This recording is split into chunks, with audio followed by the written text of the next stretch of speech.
एक महीने में दूसरी बार मॉनसून सत्र हुआ है आहूत। आपको याद होगा 4 अगस्त को दिशोम गुरु शिबुसेन के नहीं रहने की खबर आई। इसके बाद मॉनसून सत्र अनिश्चित काल के लिए स्थगित हो गया था। अब सत्र फिर से शुरू हो रहा है। इस सत्र को लेकर 3 एक्सक्लूसिव जानकारी हम आपके साथ साझा कर रहे हैं। संभावना है कि 26 तारीख को भारी बारिश और राज्य में किसानों के हालात पर खास चर्चा हो। गुरुजी को भारत रत्न देने का केंद्र सरकार से अनुरोध वाला प्रस्ताव भी असेंबली से पारित हो सकता है। इसके अलावा चर्चा है कि एसआईआर पर भी असेंबली में चर्चा हो। पक्ष विपक्ष के अपने अपने मुद्दे हैं। इसी मुद्दे पर हम आज लेकर आए हैं आपका favourite talk show to the point. तो झारखंड विधानसभा का मॉनसून सत्र शुरू हो रहा है। इस छोटे से सत्र की जरूरत इसलिए पड़ी है क्योंकि सरकार को करीब 4000 करोड़ खर्च के लिए इस वित्तीय वर्ष का पहला अनुपूरक बजट पेश करना जरूरी था। इसके अलावा नक्षत्र न्यूज को सरकार के सूत्रों से पता चला है कि सरकार एसआईआर पर देश में पहली बार किसी राज्य की असेंबली की ओर से एक विरोध प्रस्ताव केंद्र को भेजने पर विचार कर रही है। महीने में दूसरी बार मॉनसून सत्र आहूत किया गया है।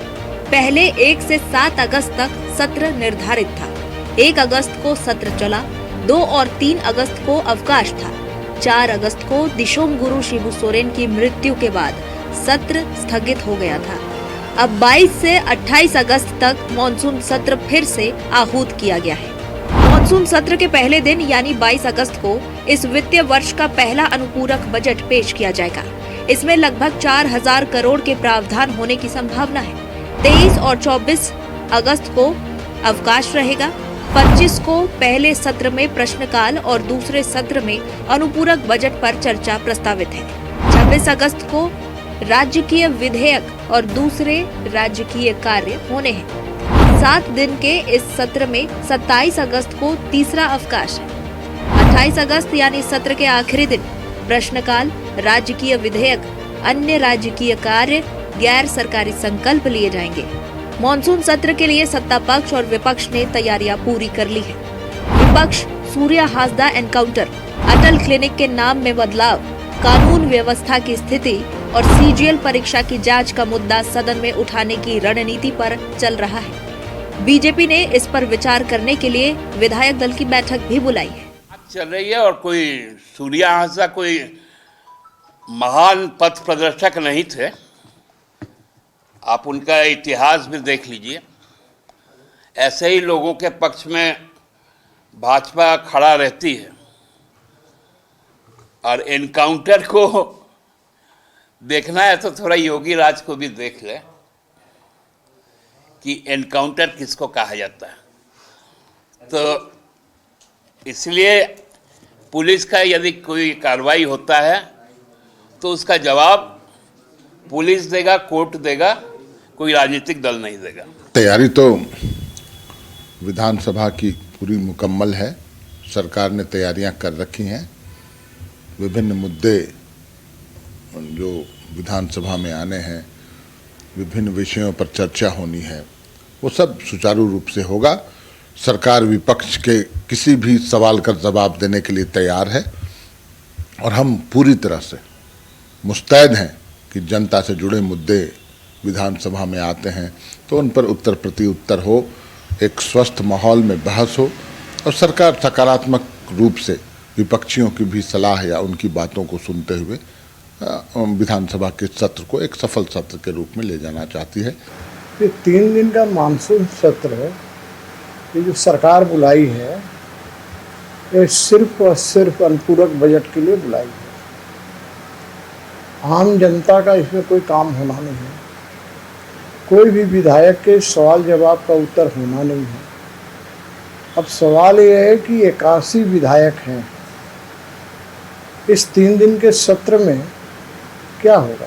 तैयारी पूरी है। बजट पूर्व में ही आहूत की गई थी, लेकिन राज्य के जननायक और राज्य के गांधी शिबू सोरेन जी के निधन के बाद वो बजट सत्र थम गया था और उसके बाद कल से बजट सत्र आहूत की गई है। हमें लगता है कि विपक्ष को जवाबदेही और जिम्मेवारी पूर्ण सदन को चलाने का काम करना चाहिए। ये साफ नजर आ रहा है कि अगस्त महीने का ये दूसरा मॉनसून सत्र बेहद हंगामेदार होगा। विपक्ष जहां सरकार पर हमलावर है, वहीं सत्ता पक्ष का कहना है कि विपक्ष के पास कोई मुद्दा है ही नहीं। रांची से नक्षत्र न्यूज के लिए वीडियो जर्नलिस्ट कैश तिर्की के साथ यशवंत कुमार की रिपोर्ट। मॉनसून सत्र फिर से शुरू हो रहा है। इस दौरान संभावना है कि कांग्रेस एसआईआर का विरोध करेगी। कांग्रेस विधायक प्रदीप यादव का आरोप है कि एसआईआर के माध्यम से बीजेपी अपने विरोधी मतदाताओं का नाम वोटिंग लिस्ट से काटना चाहती है। कांग्रेस पार्टी इसका जोरदार विरोध करेगी। 1 अगस्त को सत्ता पक्ष ने झारखंड में यह मुद्दा उठाया था। आइए आपको सुनवाते हैं एसआईआर पर क्या कह रहे हैं झारखंड के नेता।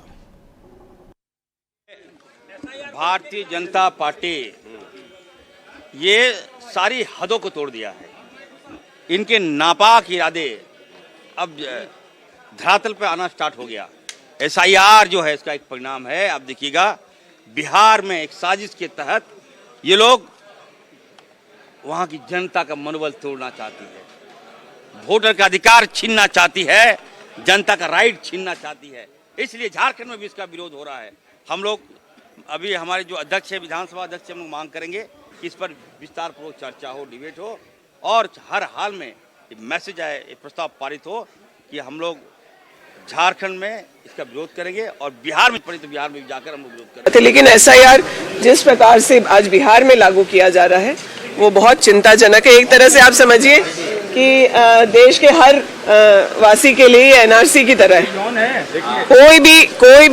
कोई भी योजना लाने के पहले या कोई भी जब प्रयास केंद्र सरकार कर रही है तो थोड़ा विपक्ष से इनपुट ले ले। हमारे नेता राहुल गांधी जी को कम से कम सुन लें कि उसके बारे में क्या कह रहे हैं, क्योंकि उनकी कही हुई हर बात सही हो रही है और केंद्र सरकार को बार बार यू टर्न लेना पड़ रहा है। जीएसटी भी यूपीए का लाया हुआ था, उसका प्लानिंग यूपीए का था, लेकिन जितने बुरे तरीके से उसको इम्प्लीमेंट किया गया उससे आज ये साबित हो गया कि केंद्र सरकार किसी भी चीज़ को अच्छे से एग्जीक्यूट नहीं कर पा रही है, इम्प्लीमेंट नहीं कर पा रही है। देखिए जो एसआईआर का जो विषय लेकर के आई है, निश्चित तौर पर वो चिंता का विषय है। उस चिंता को हम लोग इजहार करेंगे सदन में और आप लोग भी उसका गवाह बनेंगे। इलेक्शन कमीशन भी भाजपा का ही साथ दे रही है। जिस तरह से आप बताइए, यही वोटर्स आपको पिछले लोकसभा चुनाव में सही लगे, ऐसा क्या बदल गया? 1 साल भी नहीं हुआ है और ये वोटर्स आपको गलत लग रहे हैं। साथ ही साथ जो तरीका भी है एसआईआर करने का, अगर आपको ये लगता है कि इतना इम्पोर्टेंट प्रोसेस था तो इसको पहले ही तरीके से शुरू करना चाहिए था। इतने शॉर्ट ड्यूरेशन में शुरू किया।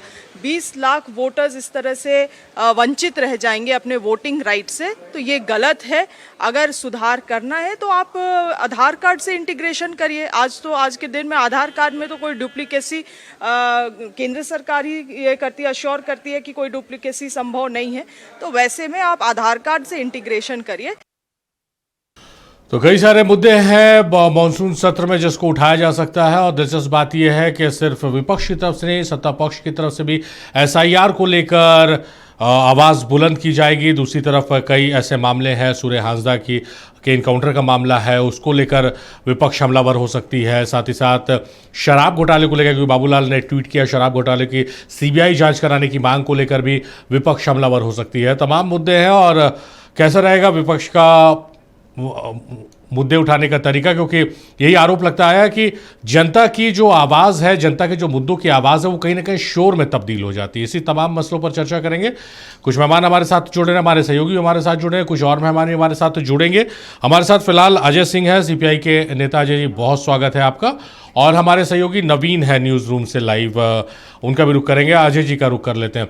अजय जी, लगातार ये होता है कि बजट सत्र हो या मानसून सत्र हो, कहा जाता है कि भाई एक सकारात्मक बात होनी चाहिए, जनता से जुड़े मुद्दों की आवाज़ सुनाई देनी चाहिए, लेकिन तमाम मुद्दे गौन हो जाते हैं, शोर की आवाज़ में तब्दील हो जाते हैं।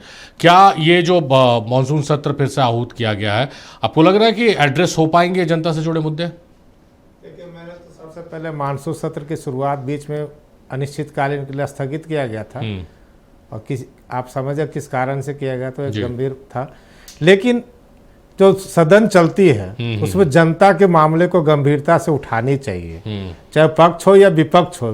विपक्ष अगर सकारात्मक बहस करता है और जन मुद्दों को लेकर, जनता के बीच के मुद्दों को लेकर अगर सदन में उठाता है, तो ये विपक्ष का काम है कि आप जन मुद्दों को लेकर उठाइए और एक पॉजिटिव बहस होनी चाहिए विकास के मामले पर कि कैसा हम विकास चाहते हैं, क्योंकि आपको जनप्रतिनिधियों को इसलिए चुन के भेजा जाता है कि जनता के ज्वलंत सवालों को आपको उठाने का काम सदन में देते हैं और जनता को किन परेशानियों का सामना करना पड़ता है उनका जवाब देने के लिए आपको भेजा गया, ना कि वहां पर बहसबाजी करने के हंगामा करने के लिए। कोई मुद्दे हो सकते हैं, कई ऐसे मुद्दे होते हैं जिस पे आप बायकाट कर सकते हैं, लेकिन जो सदन का जो समय होना चाहिए, सदन का समय में पॉजिटिव डेवलपमेंट और झारखंड कैसे हो उस पर हम विस्तृत चर्चा करते हैं। और जब चर्चा करते हैं तो विकास का एक पैमाना खुलता है, पक्ष विपक्ष की बातें जनता सुनती है और उसके बाद सरकार का जो आईना होता है वो दिखता है विपक्ष को या जनता को दिखती है कि क्या सरकार हमारा आइडियोलॉजी लेके या किस बेसिस पर हमारा डेवलपमेंट करेगा, वो जनता को इसको दिखती है। लेकिन जब हम बहस को नकारात्मक पहल में करते हैं, सदन को बार बार डिस्टर्ब करने का प्रयास करते हैं या सदन में बहस नहीं करते हैं, तो जनता का पैसा जो करोड़ों रुपया खर्च होता है सदन का स्थापित, ये जनता का पैसा जाता है, जनता का टैक्स का पैसा जाता है। इसलिए मेरी तो साफ समझ है कि जन मुद्दों को आधारित मुद्दे को जो सदन में उठाना चाहिए, ये मानसून सत्र में ये आना चाहिए कि खादों की किल्लत कैसे हो रही है, किसानों की जो समस्या आ रही है कि आप देखेंगे कि पूरे झारखंड में अभी अचानक खाद की किल्लत कैसे हो गई है, चाहे वो ये ब्लैक मार्केटिंग क्यों हो रहा है, ये एक जन मुद्दा है, इस पर सवाल उठना चाहिए और इस पर बहस होनी चाहिए। आप देखें आउटसोर्सिंग कंपनियों द्वारा कई चीज़ों को कैसे आपने उनको जो डेवलप उनका जो नौकरी होता है वो 5 साल 7 साल कर रहे हैं, उनको किस तरह से रोड पर लाया जाता है। इस पर सरकार को विपक्ष को भूमिका निभानी चाहिए कि कैसे हम अपने लोगों को अधिक से अधिक रोजगार से जोड़ सके, अधिक से अधिक जो हमारे कॉन्ट्रेक्चुअल बेसिस के जो हम बहालियां करते हैं उसको कैसे हम सकारात्मक उसको परमानेंट करके यहाँ के लोगों को नौकरी के अवसर कैसे बढ़ेंगे। जी, बहुत जायज़ बात कह रहे हैं, क्योंकि सरकार नौकरी का वादा करके भी सत्ता में आई है, प्रमुख वादों में से ये था। और हमारे साथ प्रदीप सिन्हा भी जुड़ गए हैं, बीजेपी के नेता। प्रदीप जी, बहुत स्वागत है आपका नक्षत्र न्यूज़ में। जी नमस्कार प्रदीप जी, बहुत सारे मुद्दे हैं। सूर्य हांसदा का जो इनकाउंटर हुआ है, आप लोग फर्जी बताकर सीबीआई जांच की मांग कर रहे हैं। बाबूलाल ने ट्वीट कर शराब घोटाले की सीबीआई जांच की मांग कर दी है। सत्ता पक्ष भी एसआईआर को लेकर कई सवाल है, प्रस्ताव भेजने की भी तैयारी। तो क्या विपक्ष की तरफ से वो सकारात्मक भूमिका देखने को मिलेगी कि जनता के जुड़े मुद्दों की आवाज़ जो है वो सदन में सुनाई दे, वो सवाल सुनाई दे? देखिए, जब सरकार की विफलताओं को अगर भारतीय जनता पार्टी गिनाने का काम करती है तो सरकार को यह लगता है कि हम विरोध के लिए विरोध कर रहे हैं। क्योंकि आपने अभी हाल के दिनों में देखा होगा कि शराब घोटाले के एक आरोपी जो राज्य के वरिष्ठ आईएएस अधिकारी हैं, किस तरह से जब 90 डेज पूरा होने के बावजूद भी उनके खिलाफ चार्जशीट दाखिल नहीं की जा सकी, उसका लाभ उन्हें मिला कि कोर्ट से एक एक करके सभी जो आरोपी थे, जो जेल में बंद थे, सबको बेल मिलता जा रहा। तो ये सरकार की विफलता है। और भ्रष्टाचार के खिलाफ तो जगजाहिर है कि हेमंत सोरेन की स्थिति जो आप ठीक कह सकते हैं वो ढुलमुल वाली ही रही है। चाहे किसी भी अधिकारी के खिलाफ हो, अगर ईडी उनके खिलाफ प्रस्ताव भेजती है कि कार्रवाई करने का आदेश दिया जाए तो महीनों महीनों तक सरकार उस पर कोई निर्णय नहीं लेती। और जहां तक प्रश्न है सूर्य हांसदा का मामला, वो इसलिए संदेहास्पद बना हुआ है कि पुलिस की थ्योरी कुछ और बता रही है, विरोधाभास बयान है उनका। इसलिए भारतीय जनता पार्टी जो फैक्ट फाइंडिंग टीम भी गई थी उनके घर पे, गांव वालों से बात किया और जो परिस्थिति जन्य सारी चीजें बताई जा रही है पुलिस के द्वारा, जब उसको मैच कराया गया तो सारे जो तथ्य हैं बिल्कुल मेल नहीं खाते। इसलिए हम मांग कर रहे हैं और परिवारजन भी चाहते हैं कि राज्य की पुलिस पर उनका भरोसा नहीं है, क्योंकि उस पुलिस ने उनको जिस तरह से इनकाउंटर किया और जो थ्योरी बताई जा रही है, तो कहीं ना कहीं उनका विश्वास है कि जो सीबीआई है अगर वो इस मामले को अपने हाथ में ले तो सच्चाई सामने आए कि आखिर उसके पीछे कौन लोग थे। जो एक ठीक है, सरकार कह रही है कि वो अपराधी प्रवृत्ति का व्यक्ति था, लेकिन मुख्य धारा में लौटने का जो व्यक्ति प्रयास कर रहा हो, राजनीतिक दलों के टिकट पर चुनाव लड़ चुका हो, उसको इस तरह से रात के अंधेरे में उठा लेना, फिर अचानक क्या कुछ हो गया, अलग अलग चीजें सामने आ रही कि एक तो हथकड़ी लगी थी पाँव में, हाथों में, भागने की कोशिश की। तो हाथों पाँव में जब हथकड़ी लगी हो तो कोई कैसे भाग सकता है। और उनके साथियों के द्वारा पुलिस पर फायरिंग की गई। ये सारी जो परिस्थितियां आप भी समझ सकते हैं कि सच्चाई से कोसों दूर है। और जो राज्य सरकार की विफलताएं हैं, खासकर आपने देखा होगा कि हाल के दिनों में जिस तरह से हाईकोर्ट सुओ मोटो एक्शन ले रहा है कि किस तरह से नागरिक सुविधाएं नगण्य हैं और सरकार कान पर तेल डाल के सोई हुई है। मंत्री के आदेश के बावजूद कोई कार्रवाई नहीं हो पा रहा है। मैं रांची के जो बस स्टैंड से उसकी बात कर रहा हूँ। उसके अलावे जो आप नगर निगम में जो नक्शा पास करने का जो मामला है वो वर्षों से इसी तरीके से विवादास्पद बना हुआ है कि बिना चढ़ावे के काम नहीं हो पाता है। तो इन विषयों को अगर हम उठाएंगे तो सरकार को ये नहीं लगना चाहिए कि हम उनका विरोध कर रहे हैं। जो सच्चाई है, जो खामियां हैं सिस्टम में, उसको हम अगर उजागर करें तो सरकार को सहजता के साथ स्वीकार करके उसके सुधार की दिशा में क्या कुछ किया जा सकता है, इस पर प्रयास करना चाहिए। चलिए नवीन के एक बार रुक कर लेते हैं, हमारे सहयोगी न्यूज रूम से जुड़े हुए हैं। नवीन, आप संभवतः सुन रहे होंगे प्रदीप सिन्हा जी ने जो लंबी फेहरिस्त प्रस्तुत की है जो मुद्दों की, किस तरह से सरकार की विफलताओं का जो आरोप लगा रहे हैं, विफलताओं का कई मामले हैं जिसमें सीबीआई जांच की डिमांड है, लॉ एंड ऑर्डर का मामला है। तो लग रहा है कि मानसून सत्र भी हंगामेदार होगा जिस तरह से बीजेपी के पास मुद्दों की लंबी फेहरिस्त है। भारतीय जनता पार्टी ने आज विधायक दल की बैठक भी की है और जो अगर विधानसभा की कार्यवाही को आप देखेंगे, जो शेष कार्यावधि उसके बच गए थे उसी कार्यावधि को कहीं ना कहीं पूरा किया जाएगा। और बड़ी बात यह कि सरकार के पास मजबूरी भी है। मजबूरी ये है कि चूंकि सप्लीमेंट्री बजट लेना है और ऐसे में सप्लीमेंट्री बजट लेने के लिए आपको सत्र बुलाना ही था। पिछली दफा जब शिबू सोरेन के निधन के बाद जो है विधानसभा की कार्यवाही अनिश्चितकाल के लिए स्थगित हो गई थी, तो कहीं ना कहीं ये तय था कि इस जो बचे हुए कार्यावधि हैं इसको पूरे किए जाएंगे। तो कल जिस तरीके से विधानसभा की कार्यवाही है, लेकिन इसमें एक महत्वपूर्ण चीज ये है कि ये जो 3 दिनों का कार्यावधि जो है क्या ये पूर्ण रूप से ठीक तरह से चल पाएगा, क्योंकि ये भी बहुत महत्वपूर्ण सवाल। क्योंकि कल पहला दिन, कल रामनाथ सोरेन जी को जो है श्रद्धांजलि सदन में दी जाएगी और उसके बाद कल सप्लीमेंट्री बजट जो है उसे सदन के पटल पर रखा जाएगा और मेरे ख्याल से पहले हाफ में ही सदन की कार्यवाही जो है वो स्थगित हो जाएगी। यानी कल का दिन खत्म हो गया। इसके बाद आपके पास जो अवधि शेष बचते हैं वो सोमवार, मंगलवार और बुधवार, ये जो 3 दिन का रहेगा। चूंकि सोमवार फिर सप्लीमेंट्री बजट पर जो है वाद विवाद, चर्चा और फिर उसे पास कराना, उसके बाद 2 दिन की कार्यावधि बचेगी। तो उसमें जो जनता के मूल मुद्दे हैं, क्या ये मानसून सत्र में आ पाएंगे, ये बहुत महत्वपूर्ण है। दूसरी बड़ी बात, भारतीय जनता पार्टी हर तरीके से सत्ता पक्ष को घेरने की तैयारी में जुटी हुई है। खास करके आदिवासी मुद्दों को, आदिवासी हित के वो तमाम बड़े मसले हैं, मुद्दे हैं जिनको लेकर के सदन में सत्ता पक्ष घिरती हुई दिखेगी। देखिए आज चंपई सोरेन जो है वो आदिवासी जमीन को बचाने के लिए नगड़ी में जो है वो वहाँ पर कई आदिवासी संगठनों से मुलाकात की है। 24 तारीख को वो हल जोतने का काम करेंगे। रिम्स 2 बड़ा प्रोजेक्ट है सरकार का, कहीं ना कहीं आदिवासियों के हित में भारतीय जनता पार्टी इस पर प्रचार कर रही है। दूसरी तरफ आप देखिए कि सूर्या हांसदा का जो इनकाउंटर है, ये मामला सदन में जबरदस्त तरीके से गरमाएगा और ये कहीं ना कहीं एक आदिवासी चेहरे के साथ जो है सत्ता पक्ष या फिर जो झारखंड मुक्ति मोर्चा कांग्रेस की सरकार ने गलत किया, लगातार ये मैसेज भारतीय जनता पार्टी देने की कोशिश कर रही है।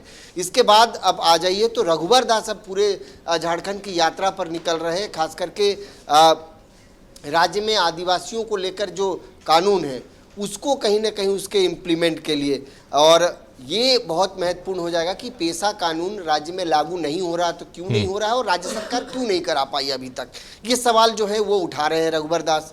आप देखिए बाबूलाल मरांडी लगातार आदिवासी हित और मुद्दों को लेकर सरकार को घेर रही है। आप देखिए 90 दिन के अंदर जो है 4 जाहिर तौर पर नवीन, क्योंकि बहुत अच्छे से भारतीय जनता पार्टी को पता है कि सत्ता की चाबी जो है वो आदिवासी वोटर्स, आदिवासी के जो मुद्दे हैं उससे होकर गुजरती है, उससे होकर मिलती है। इसलिए सूर्य हांसदा का मामला हो या जमीन का मामला जो आप जिक्र कर रहे हैं जिसमें चंपई सोरेन काफी एक्टिव हो गए, इन सब मुद्दों को उठा जी हाँ कुछ कहना जी हाँ नवीन। एक बात, एक है एसआईआर को लेकर के जो वोट चोरी, आप देखिए कि कांग्रेस ने बड़ा मुद्दा बनाया है और मुझे लगता है कि सदन में जबरदस्त विरोध दिखेगा।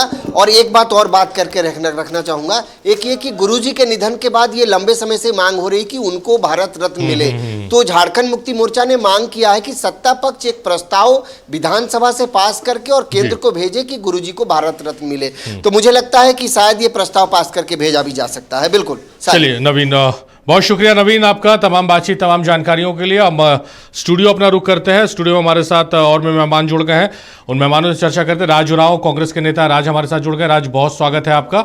और राज से सवाल लेते हैं। राज, जिस तरह से जो बातें आ रही हैं, जो बीजेपी ने बताया, जो हमारे वरिष्ठ सहयोगी बता रहे थे कि मुद्दों की भरमार है बीजेपी के पास इस बार, और ख़ास करके आदिवासियों से लेकर, चाहे ज़मीन का मामला हो, सूर्य हांसदा इनकाउंटर हो, वो बीजेपी ये पोर्ट्रे करने, ये बताने की कोशिश कर रही है कि इस पर्टिकुलर सरकार में आदिवासियों के हित की रक्षा नहीं हो रही है। तो इन मसलों को लेकर हंगामेदार हो सकता है, आप लोग कितने तैयार हैं? देखिए, हमारी तैयारी पूरी है। जो भी सदन में इनके विपक्ष द्वारा जो भी प्रश्न पूछा जाएगा, उनको एक एक जवाब दिया जाएगा। किसी चीज़ से भी सरकार भाग नहीं रही है। आप देखिएगा कि अगर आदिवासी विरोधी अगर बोल रहे हैं, मैं बोलता हूँ किधर आदिवासी विरोधी है? हम इंटरनेशनल लेवल पे आदिवासियों बच्चों को यूनिवर्सिटीज़ में भेज रहे हैं पढ़ने के लिए। उनके गांव देहात में लघु और कुटीर उद्योग को हम लोग बढ़ावा दे रहे हैं, सभी चीज़ को दे।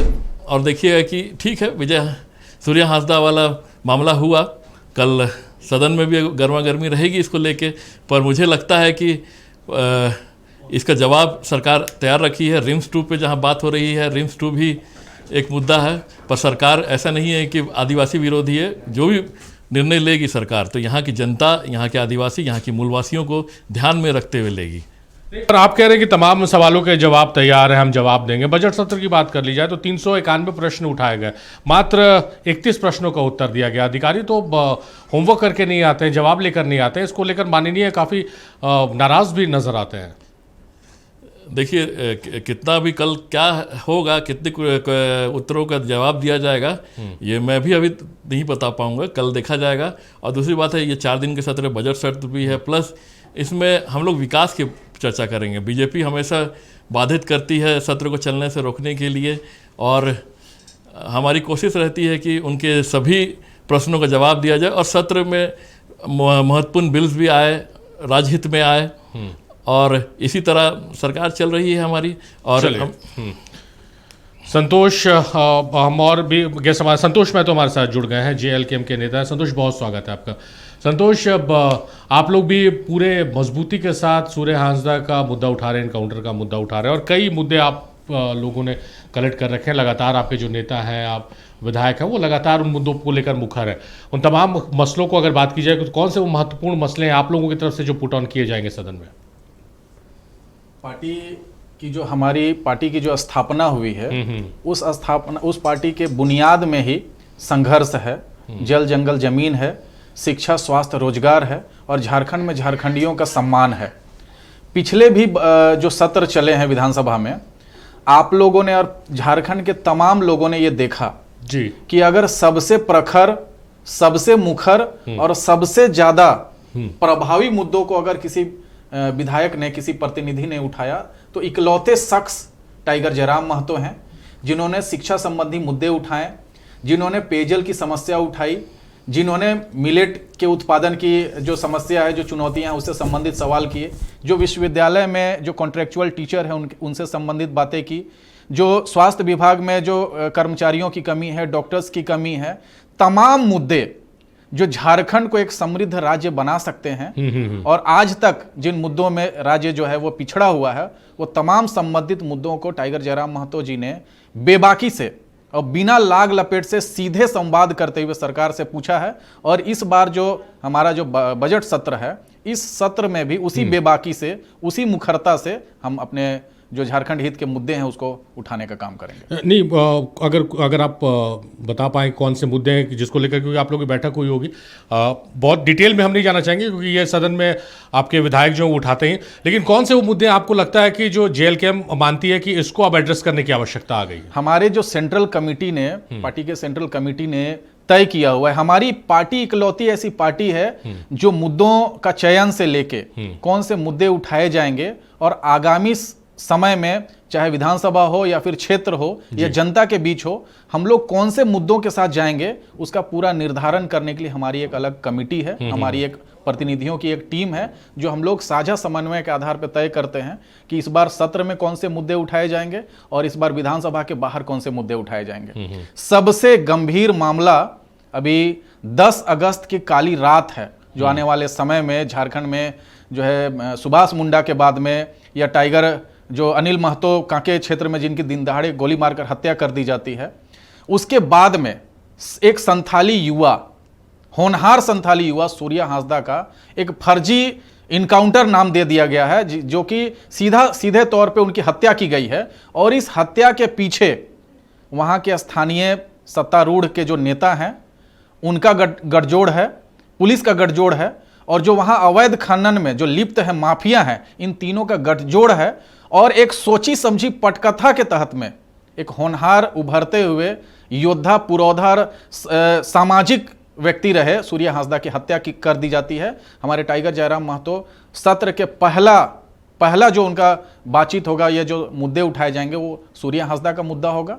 दूसरा, मुख्य शहर के बीच में, राजधानी के बीचों बीच में 200 एकड़ जमीन जो पूरी तरीके से उर्वरा जमीन है, उपजाऊ जमीन है, उस पर किस नियत से या किस उद्देश्य से रिम्स 2 बनाया जा रहा है, या रिम्स 2 का प्रोपोजल है वो सिर्फ नगरी के लिए ही क्यों है, दूसरे जगहों पे उसको क्यों नहीं शिफ्ट किया जा सकता है, उसको रामगढ़ के नेमरा में क्यों नहीं शिफ्ट किया जा सकता है, उसको स्थानीय जो जिला है उसके बगल में खूंटी जिले में क्यों नहीं शिफ्ट किया जाता। ये तमाम मुद्दों पे हम लोग बेबाकी से बात रखने का काम करेंगे। चलिए राज का रुख कर लेते हैं। राज, बीजेपी को आपने सुना है, संतोष जी को आपने सुना, मुद्दे भरमार हैं विपक्ष के पास और तमाम मुद्दों पर जवाब चाहेगी, और बीजेपी तो सीबीआई जांच तक की मांग कर रही है, चाहे सूर्या हांसदा फेक इनकाउंटर जो बीजेपी कह रही है उस मामले को लेकर, और साथ ही साथ अब बाबूलाल ने जो ट्वीट कर दिया कि शराब घोटाले को लेकर भी सीबीआई जांच की मांग की जाएगी। देखिए, वो विपक्ष में है, निश्चित बोलेंगे ही सीबीआई जांच के लिए। वो सीबीआई क्या, ईडी पीडी सीडी जिससे कराना है बोले, पर राज्यहित में जो जरूरी है। और हेमंत सोरेन जी एक लोकप्रिय मुख्यमंत्री रहे हैं, दोबारा सरकार में आए हैं, और इससे पता चलता है कि जनता उन्हें कितनी पसंद करती है। और दोबारा चुनने का मतलब भी है कि वो चाह रही है कि झारखंड में झारखंडी का सरकार हो, आदिवासी का सरकार हो, और जो राज्यहित के बारे में सोचे। इस तरह से भावनाओं से बीजेपी हमेशा भावनाओं से खेलते आ रही है। आप देखिएगा, मैं पहले भी बोला हूँ कि बीजेपी में 5 मुख्यमंत्री बेरोजगार बैठे हुए हैं, कोई मुद्दा ही नहीं है, मुद्दाहीन हो गए हैं।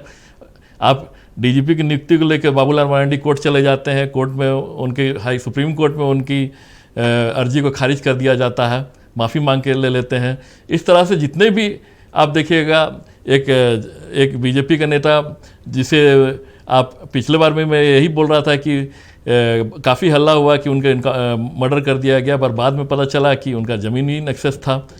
तो कारण अनेक होते हैं, और हम भी चाहते हैं कि जो दोषी हो, चाहे वो कोई व्यक्ति विशेष हो, कोई अधिकारी हो, उसको सज़ा मिले और निर्दोष को इंसाफ मिले। चलिए, तो कई मुद्दे हैं, और मुद्दों पर जो विपक्ष है, विपक्ष की तैयारी है, वो देखकर लग रहा है कि इस बार हंगामेदार मॉनसून सत्र रहेगा। हालांकि सरकार कितनी तैयार है, सरकार किस तरह से अपने जवाबों से मुतमईन सेटिस्फाइड करती है विपक्ष को, ये देखने वाली बात होगी। चर्चा तो जेएमएम महासचिव विनोद पांडे ने पार्टी की ओर से मांग की है कि इस सत्र में दिशोम गुरु शिबू सोरेन को भारत रत्न देने का प्रस्ताव विधानसभा से पारित कर केंद्र को भेजा जाएगा। 26 अगस्त को भारी बारिश और किसानों की समस्याओं पर चर्चा के साथ गुरु जी को भारत रत्न देने के प्रस्ताव पारित कर दिल्ली भेजा जा सकता है।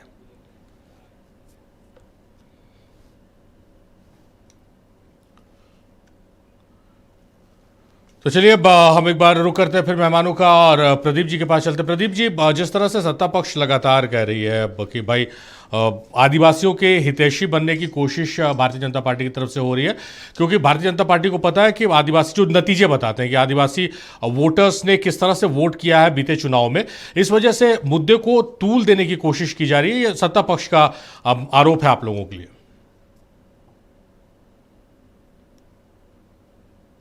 प्रदीप जी, सवाल आपने सुन लिया? जी, आवाज नहीं आई।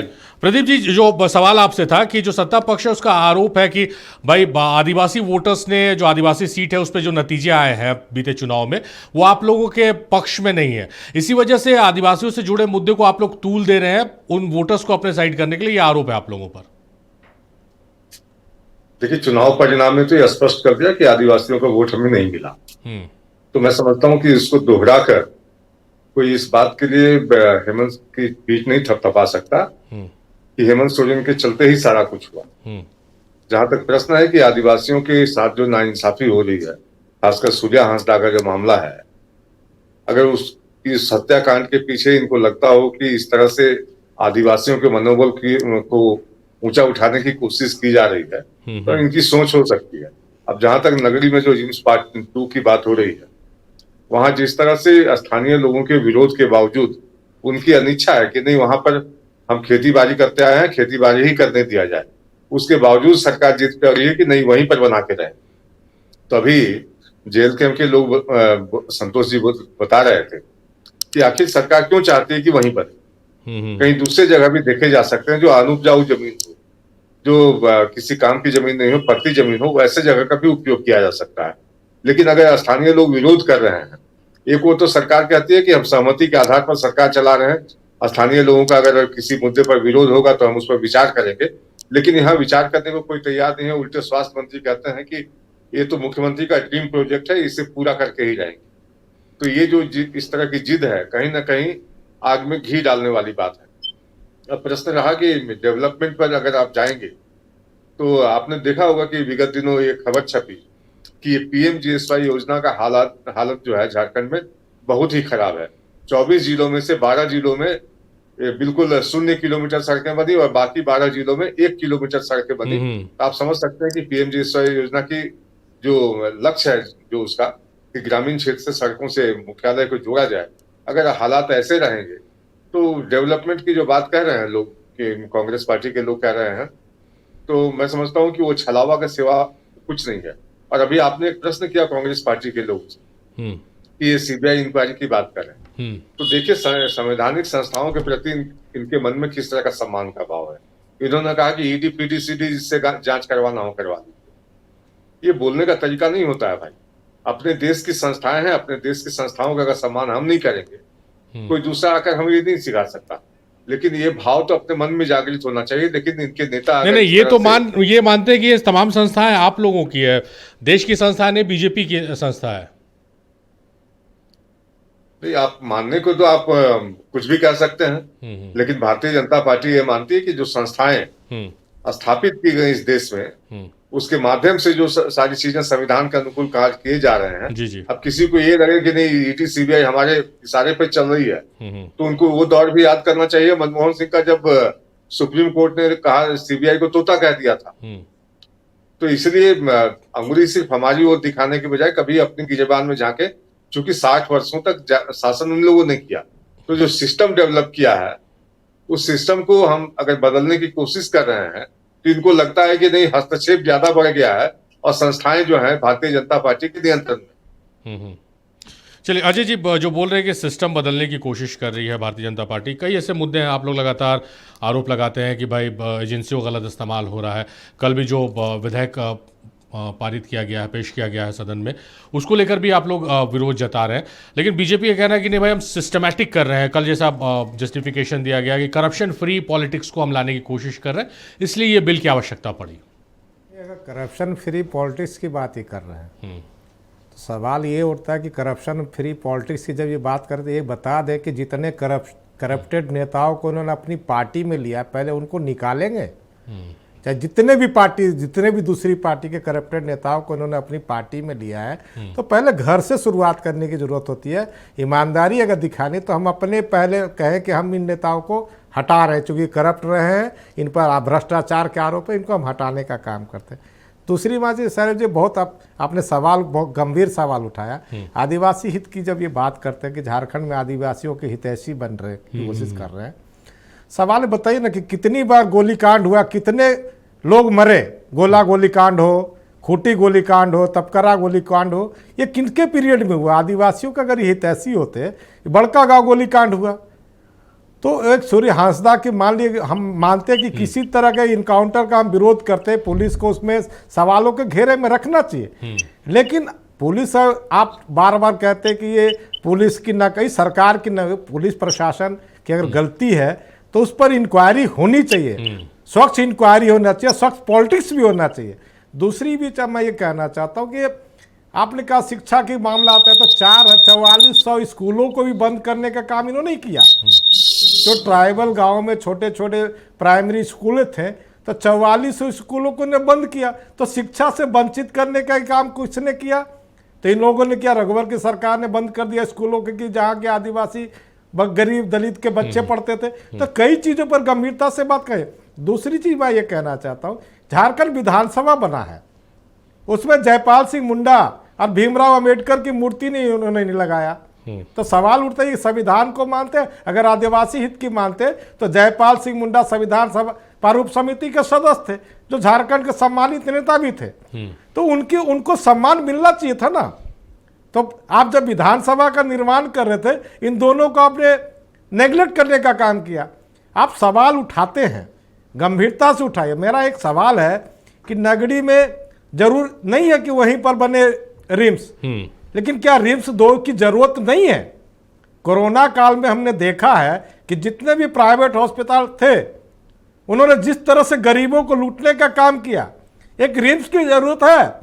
मैं जरूर कह सकता हूं कि उस जमीन पर नहीं, लेकिन सरकार को एक रिम्स पार्ट 2 बनाना चाहिए और जमीन चयनित करके बनाना चाहिए, जहां गैर मजरूआ टाइप की जमीन हो उस पर बनाना चाहिए। रिम्स की जरूरत है, क्योंकि हमारा जब से राजधानी बना है, रिम्स पर जितना लोड है, सदर अस्पतालों पर जितना लोड है, तो एक अलग रिम्स अगर बनता है तो सरकार को चाहिए विचार करें। जहां विरोध हो रहा है, जो सरकारी जमीनें हैं, जो गैर मजरूआ जमीन है, और सैकड़ों एकड़ जमीन जो भूमि लैंड में डाला बीजेपी की सरकार ने, उन जमीनों को चिन्हित करके वहां पर रिम्स 2 का निर्माण होना चाहिए। और रिम्स 2 का निर्माण इसलिए भी होना चाहिए, कांके क्षेत्र में आपने देखा सुदूर एरिया आता है, वहां के लोगों को नजदीक में अस्पताल अगर उपलब्ध होगा तो उस क्षेत्र का भी विकास होगा। हम उसका भी, हाँ, इसका हम जरूर कह सकते हैं कि नगड़ी उसी जमीन पर क्यों, जमीन सरकार को चिन्हित करना चाहिए और बनाना चाहिए। रिम्स 2 की आवश्यकता है और हेल्थ को बढ़ावा देने की आवश्यकता है झारखंड में, क्योंकि आप देखेंगे नहीं तो झोला छाप डॉक्टर पूरे प्रदेश में घूम रहे हैं। और एक चीज मैं और बताना चाहता हूं कि हमारे प्रदीप सिन्हा जी ने तो बताया, आज झारखंड जो है सबसे बड़ा 2000 से लेकर अभी तक आप देखेंगे नकली दवाओं का जो सबसे बड़ा कारोबार होता है वो झारखंड में होता है। ये आप पता लगा लीजिए, ये कहां से शुरुआत हुई है, ये कॉकटेल कहां से आया है। इस पर चर्चा होनी चाहिए कि जो यहाँ के मरीजों को, यहाँ के लोगों को जो नकली दवाओं में, पूरा झारखंड पूरे हिंदुस्तान में नकली दवाओं का सेवन में या सप्लाई में सबसे नंबर 1 आ रहा है। इस पर सरकार को गंभीर बात रखनी चाहिए। अब पक्ष का क्या काम है, विपक्ष का क्या काम है, वैसे मुद्दों को जनता के बीच में ले जाना चाहिए जिन मुद्दा से जनहित का मामला हो, व्यक्तिगत नहीं। हमने कहा डीजीपी के मामला में ये चले गए पीआईएल करने, अरे भैया वेट एंड वॉच करना चाहिए। आखिर इनको जब नकारा हुआ तो आपने वापस लिया। हम चाहते हैं कि सकारात्मक पहल हो, पक्ष विपक्ष का काम होता है जनता के मुद्दों को उठाना, जनता के गंभीर मसलों को आप उठाइए। अस्पतालों का सौंदर्यीकरण कैसे हो, अभी इन्होंने सवाल उठाया। रांची में नगर विकास मंत्रालय के द्वारा जितनी नाले नालियां बनाई गई है, उसमें हमको लगता है यहाँ पर जितना भी ड्रेनिंग सिस्टम जो है यहाँ का सबसे कोलैप्स है। थोड़ा सा पानी पड़ता है तो पूरा शहर का पानी रोडों पर बहने लगता है। और हरमू नदी को नाला बनाने का काम किसने किया? कई मुद्दे हैं, ये अजय जी बिल्कुल जायज़ बात करें कि बहुत ऐसे मुद्दे हैं जो जनहित से जुड़े हुए हैं, उन मुद्दों को उठाने की आवश्यकता है। विपक्ष को और पक्ष को उसमें सकारात्मक जवाब देने की आवश्यकता है। संतोष का रुख कर लेते हैं। संतोष कुछ कहना भी चाह रहे थे, सवाल के साथ आपका शुरुआत करें। संतोष, जो सत्ता पक्ष कह रही है कि भाई जो आप लोग मुद्दा उठा रहे हैं सूर्य हांसदा एनकाउंटर का, और इसको लेकर सदन में भी आप लोग अपनी आवाज़ को मुखर करेंगे, सब कुछ पारदर्शी तरीके से चल रहा है। पोस्टमार्टम हुआ मजिस्ट्रेट की मौजूदगी में, वीडियोग्राफी हुई, जांच कमेटी बनी हुई है, रिजल्ट आ जाने दीजिए, थोड़ा पेशेंस रखिए, इसमें हायतौबा मचाने की आवश्यकता नहीं। सत्ता पक्ष का ये कहना। एक कहावत है कि सैया भय कोतवाल तो अब डर काहे का। भाई वीडियोग्राफी आपके लोग कराने वाले हैं, पोस्टमार्टम कराने वाले लोग आपके डॉक्टर हैं, गोली चलाने वाले आपके पुलिसकर्मी हैं, पत्थर खोद के जो पहाड़ गायब करने वाले आपके आदमी हैं। इसी हत्या से पहले कुछ दिन जो है वो उस क्षेत्र के सुपर सीएम है मिश्रा जी, उनका बयान आता है कि रास्ते का रोड़ा है, इनको हटाया जाएगा, और रास्ते का रोड़ा को हटा दिया जाता है। तो सब कुछ तो आपके हाथ में है। फिर उस वीडियोग्राफी का, उस पोस्टमार्टम रिपोर्ट का क्या मतलब उसकी क्या सच्चाई होगी, उसका क्या मतलब प्रासंगिकता होगा, वो समझा जा सकता है। लेकिन असल बात यह है कि जिस तरीके से जंगल को काटने के लिए कुल्हाड़ी, जिसमें लकड़ी का ही सहारा होता है, मतलब कुल्हाड़ी ही जंगल को साफ करता है, ठीक उसी तरीके से राज्य में जमीन साफ करने वाला जो है वो जल जंगल जमीन का नारा बुलंद करने वाला जेएमएम पार्टी है और इंडिया अलायंस है। ये लोग जो है चुनाव आएंगे तो जल जंगल जमीन की बात करेंगे, लेकिन सत्ता आने के बाद इनको अपने रास्ते का सबसे बड़ा रोड़ा आदिवासी लगते हैं। और इनका विश्वास तो इन्हीं के साथ है ना, रिजल्ट तो यही बता रहे हैं। रिजल्ट, अरे भाई इस बार हमारी पार्टी ने जिस जनाधार के साथ में झारखंड की राजनीति में प्रवेश किया है, 2029 लिखित तौर पे कह सकता हूं कि सत्ता हमारी होगी। लेकिन वो सत्ता का बात नहीं है, बात यह है कि अगर आपको जमीन चाहिए, अभी सीपीआई के नेता थे वो बता रहे थे कि कांके सुदूरवर्ती है। अरे भाई अगर आप कांके को सुदूरवर्ती मानते हैं तो आपने झारखंड की डेमोग्राफी को अभी ठीक से पढ़ा ही नहीं, समझा ही नहीं है। बहुत सारे ऐसे क्षेत्र अभी भी हैं जहां पे आज भी आप देखते होंगे कि न्यूज वायरल होता है, जहां गर्भवती महिलाएं चारपाई में लेटाकर और ये डिलीवरी के लिए ले जाते हैं। सबसे बड़ी बात, जो मुख्यमंत्री का जन्म स्थान है, जो पैतृक स्थान है नेमरा, आप आज वहां चले जाइए, जब उनके श्राद्ध कर्म की बात आती है तो 1944 के बाद में, शिबू सोरेन के जन्म के बाद में वहां के लोगों ने सड़क देखा है। तो ये सुदूरवर्ती गांव है। और दूसरी बात, अगर आपको जमीन चयनित करने में परेशानी हो रही है तो बतौर जेएलकेएम प्रतिनिधि कुछ सुझाव मैं झारखंड सरकार और इंडिया अलायंस को देना चाहता हूं कि अगर आपको जमीन चाहिए तो आप जमीन बोकारो के सीवनडीह में चले जाइए, जहां पे इसी सोरेन परिवार ने करीब करीब 400 एकड़ जमीन कब्जा करके रखा हुआ है। अगर आपको अस्पताल खोलने के लिए जमीन नहीं मिल रहा है तो सेक्टर 9 में चले जाइए, जहां पे इसी सोरेन परिवार का ट्रस्ट चलता है और वहां पे इन्होंने सेल की जमीन 70 एकड़ से ज्यादा जमीन अभी भी कई सालों से हथिया के रखी है, जहां पे ये लोग मेडिकल कॉलेज बनाना चाहते हैं। वो 70 एकड़ जमीन पे क्यों नहीं बनाते हैं मेडिकल कॉलेज, रिम्स 2 क्यों नहीं बनाते हैं? आप अगर डेमोग्राफी की बात करते हैं तो देवघर में एम्स है, एम्स के बाद में सीधा अगर एक ढंग का अस्पताल है तो वो रांची रिम्स में है। क्या इस बीच में, इस भौगोलिक क्षेत्र के बीच में एक अस्पताल बोकारो क्षेत्र में या धनबाद के आसपास में या आपका जो कनेक्टिंग पॉइंट है वहां नहीं बनाया जा सकता है? भाई आपके रिम्स 1 के 5-7 किलोमीटर के बगल में आपका मेडिको सिटी बनाने का प्रोपोजल है, उसके जस्ट बगल में टाटा का कैंसर अस्पताल है, उसके जस्ट 10 कदम पे आप रिम्स 2 बनाने की जिद क्यों मचा रखे हैं? अगर आपको जमीन चाहिए ही तो भाई सोरेन परिवार का तो अपने 400 एकड़ जमीन सीवनडी में है, वहां क्यों नहीं बना लेते हैं? दूसरा है सेक्टर 9 में इनका एक बहुप्रतीक्षित मेडिकल कॉलेज आज भी जो है खस्ता हाल में, उसी को रिम्स 2 के रूप में डेवलप किया जा सकता है। आप जो है, और रही बात दूसरे एक और राष्ट्रीय पार्टी है, अभी आप बहुत अच्छा प्रवचन दे रहे थे कि हम आदिवासियों के हितैषी हैं, हितैषी रहे हैं। यही सरकार यानी रघुवर सरकार जो है अपने कार्यकाल में गोड्डा में जब अडानी का पावर प्लांट बैठा रहे थे तो उनका यह तर्क था भाई ये जो जमीनें ली जा रही हैं उसमें 1600 मेगावाट का पावर प्लांट बैठेगा और जिसमें झारखंड का जो संथाल क्षेत्र है वो पूरा संथाल क्षेत्र जो है बिजली से जगमग हो जाएगा।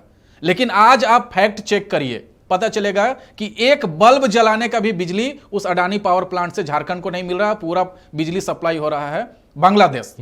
और उस समय भी वीडियो वायरल हो रहे थे, विजुअल्स वायरल हो रहे थे जिसमें आदिवासी महिलाएं पुलिस कर्मियों का पैर पकड़कर और अपना जमीन और जो खड़ी फसल थी उसको उस पर बुलडोजर चलाने के लिए, उसमें जेसीबी चलाने के लिए मना कर रही थी।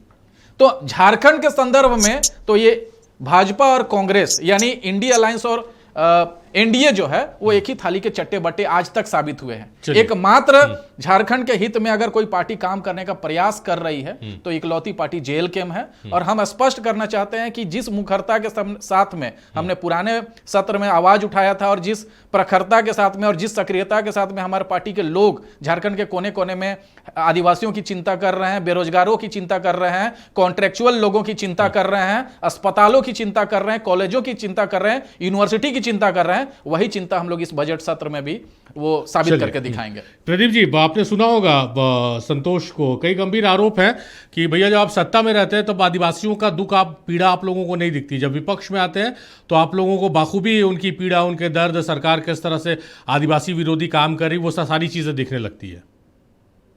देखिए, एक तो मैं कहना चाहूंगा कि गलतफहमी फैलाने की जो कोशिश की जा रही है गलत बयानी करके कि अडानी पावर प्लांट का मतलब कोई हिस्सा बिजली झारखंड को नहीं मिलता। एक तो जो एग्रीमेंट है कि 75% बिजली बांग्लादेश को जाएगा और 25% होम स्टेट यानी झारखंड को मिलेगा। वो 25% शेयर झारखंड को मिल रहा है। तो इस तरह से झूठ बोलना चैनल पर आकर कम से कम इनको परहेज करना चाहिए। और जहां तक प्रश्न है कि भारतीय जनता पार्टी ने आदिवासियों के लिए क्या किया, तो ये जो नए नए जन्मे हुए दल हैं, इनसे कोई सर्टिफिकेट लेने की आवश्यकता नहीं है, क्योंकि भारतीय जनता पार्टी ने बिरसा मुंडा को जिस तरह से अखिल भारतीय सम्मान दिया, उनके जन्म दिवस को पर जिस तरह से जनजातीय गौरव दिवस मनाया जाता है, तो आज झारखंड से बाहर निकालकर, झारखंड की सीमाओं से बाहर निकालकर, तो उनको एक आप कह सकते हैं कि पैन इंडिया व्यू दिया गया। उसके अलावे जो 10 बड़े स्वतंत्रता सेनानी, जो आदिवासी, जो गुमनाम रह गए स्वतंत्रता आंदोलन में, जिनके योगदान को कभी कांग्रेसियों ने सामने नहीं आने दिया, वैसे लोगों के नाम पर पूरे देश में म्यूजियम बनाए जा रहे हैं। झारखंड में ही रांची में जो पुराना जेल परिसर हुआ करता था, वहां बिरसा मुंडा म्यूजियम बनाया गया है। तो मैं समझता हूं कि ठीक है, वोट हमें नहीं मिले, सीटें कम हो गई आदिवासी इलाकों की, लेकिन ये पैमाना नहीं हो सकता कि हमारा आदिवासी प्रेम या आदिवासियों के प्रति जो हमारा कर्तव्य है वो कहीं कमतर हो गया। ठीक है, कुछ कमियां रही होंगी, आदिवासियों का विश्वास हम जीतने में असफल रहे, इसका मतलब ये नहीं होता कि जो जेल के में है, जिस तरह से भावनाएं भड़काकर जाति विशेष के नाम पर वोट मांगना, उसके अलावे जिस तरह से उच्छृंखलता करना, लोगों को डराना धमकाना करके जो माध्यम इन्होंने रास्ता अपनाया है, मैं समझता हूं कि राजनीति के जो नौसिखुआ होते हैं इसी तरह का व्यवहार करके अपने आप को स्थापित करने का प्रयास करते हैं। लेकिन अंततः उनको तो मुख्य धारा में ही आना होगा, क्योंकि मुख्य धारा की राजनीति कहीं ना कहीं आपसे अपेक्षा करती है शालीनता की, अहिंसा की, और उस रास्ते पर तो अंततः सबको चलना है। राज जी, मुझे लग रहा है कि जिस तरह से संतोष जी ने कांग्रेस और बीजेपी के लिए कहा, बीजेपी के जो प्रवक्ता हैं, नेता हैं प्रदीप सिन्हा, उन्होंने जो जवाब दिया, पहली बार मुझे लग रहा है कि बीजेपी की बात से आप इत्तेफाक रखने का मूड बना रहे होंगे। देखिए, आप इस सरकार में भी देखिए, पिछले सरकार में देखिए, अभी 15 अगस्त में काफ़ी ऑफिसर्स को मतलब अवार्ड्स मिले, ये अच्छे काम करने का परिणाम था। और ये सरकार ध्यान देती है कि जो ऑफिसर, चाहे आईएएस हो, आईपीएस हो, डिप्टी कलेक्टर हो, जो फील्ड में काम कर रहे हैं उसे आगे बढ़ावा भी दिया जा रहा है, और जो नहीं काम कर रहे हैं उसको वापस ऑफिस में जाके बैठिए। ये हेमंत सोरेन जी सभी पे निगाह रखे हुए हैं, कौन काम करता है नहीं करता है, और ये हर दिन इसी सोच में रहते हैं कि काम करना है क्षेत्र के लिए, प्रदेश के लिए और यहाँ के लोगों के लिए, यहाँ के मूलवासियों को भावनाओं को लेके, यहाँ के आदिवासियों को भावनाओं को लेके, यहाँ की मतलब प्रदेश की जनता को भावनाओं को लेके। और कभी भी हम लोग ऐसा डिसीजन नहीं लेंगे कि जो यहाँ की मूल भावनाओं को ठेस पहुँचाए। नहीं, मेरा सवाल दूसरा था, आप किसी और जवाब में चले गए। मेरा सवाल ये था कि संतोष महतो जी ने जिस तरह से बोला कि भाई आदिवासियों का दर्द ना बीजेपी समझती ना कांग्रेस समझती, दोनों उनके मुद्दों पर सियासत करती है। जेएलकेएम उनके दर्द को समझ रही है, उनके मुद्दों को उठा रही है, ये उनका कहना था। बीजेपी ने जो जवाब दिया कि भाई डराना, जो आरोप है बीजेपी का, वो अभी प्रदीप सिन्हा ने कहा कि डराना धमकाना, शालीनता नहीं रखना, ये इसी पैटर्न पर जेएलकेएम चल रही है, तो इसको बदलना होगा मुख्य धारा की राजनीति में आने के लिए। हालांकि एक विधायक उनके हैं, इसी एटीट्यूड पे उनको एक सीट मिली है, और कई सीटों पर खेल भी बिगाड़ा बड़ी बड़ी पार्टियों का। देखिए,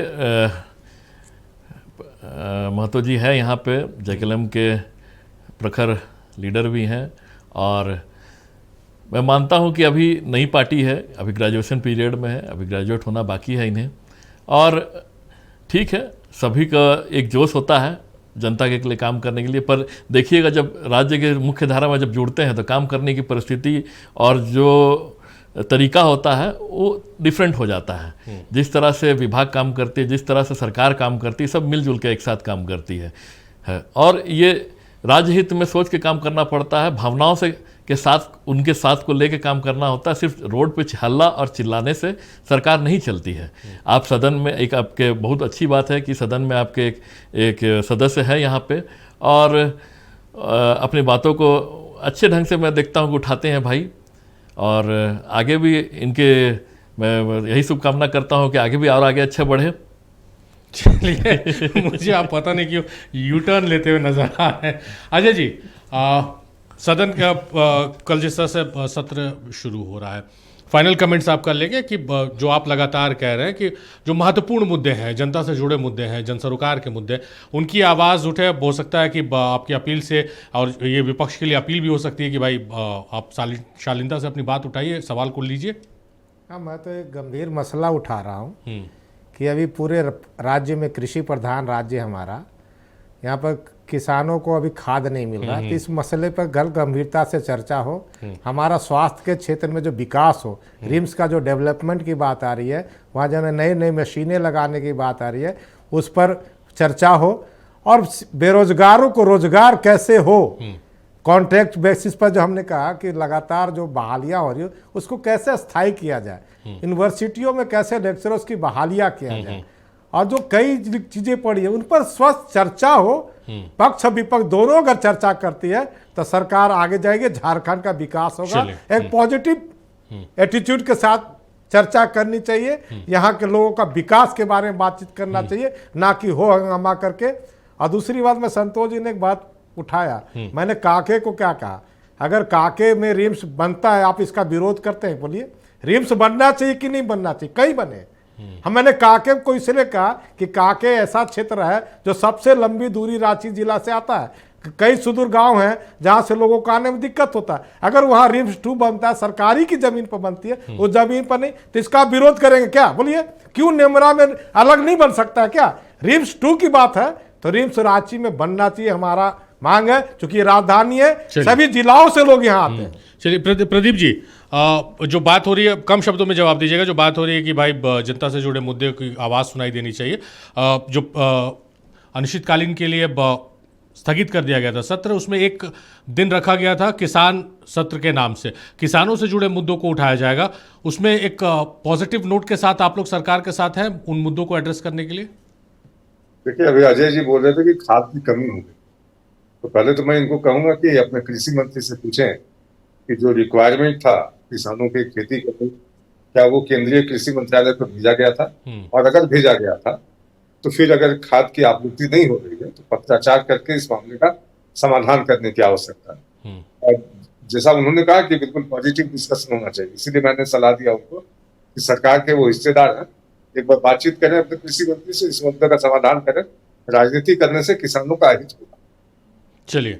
चलिए अजय जी, बहुत शुक्रिया आपका। संतोष, अगर कम शब्दों में आप वाइंड अप कर पाए तो आप कुछ कहना चाह रहे हैं? मेरा ये कहना है, एक तरफ अजय सिंह जी जो है वो खाद की आपूर्ति की चिंता करते हैं, दूसरे तरफ जो खेती योग्य जमीन है उस पर रिम्स 2 बनाने की बात करते हैं। तो या तो इनको खेती की समझ नहीं है, या फिर ये बेसिक जो बुनियादी चीजें हैं उनको समझ नहीं पा रहे हैं। मेरा ये कहना है कि रिम्स 2 बनने का उद्देश्य क्या है? रिम्स 2 बनने का उद्देश्य है कि राज्य के लोगों को बेहतर से बेहतर चिकित्सा सुविधा मिल सके। तो मेरा कहना है कि ये नेमरा में, खूंटी में, बसिया में, गुमला में, लोहरदगा में, सिमडेगा में क्यों नहीं? चलिए जब यहाँ पे ऑलरेडी मेडिकल फैसिलिटी राज्य में अवेलेबल है। संतोष, समय समाप्त हो गया। संतोष, बहुत शुक्रिया आपका। प्रदीप जी, आपका बेहद शुक्रिया। राज, आपका बेहद शुक्रिया। तमाम मेहमानों ने कीमती वक्त दिया नक्षत्र न्यूज़ को, इस डिबेट को। तमाम मेहमानों का बेहद शुक्रिया।